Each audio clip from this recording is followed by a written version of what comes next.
5 dahilan kung bakit hindi mo dapat piliin ang IT career sa barko. Huwag kang mag-IT sa barko kung ayaw mong magpundar ng sarili mong bahay. Kung ayaw mong makatulong sa magulang mo or sa iba mong pamilya, huwag kang magbarko. Kung gusto mo lang naman maging empleyado at wala kang balak magnegosyo, huwag kang magbarko. Huwag ka rin magbabarko kung ayaw mong matuto ng ibang systems na gamit sa barko.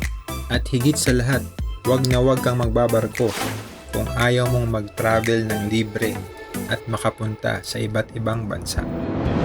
So, iilan lang yan sa mga maraming dahilan para maging IT on board or maging IT sa barko.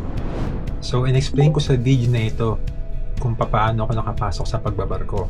From laptop and computer repair, then BPO IT help desk, slot technician, until makasampa ako and maging IT sa barko. Sa totoo lang, namamayagpag ngayon ang mga Pinoy pagdating sa IT on board. So, kung kinaya ko, kinaya nila, for sure kakayanin mo din. And I really look forward na makatrabaho ka at makita ka sa barko kung saan ako nag-work din. Para sabihin mo sa akin, personal na, Mark, nagawa ko din maging IT sa barko. See you on board. Bye!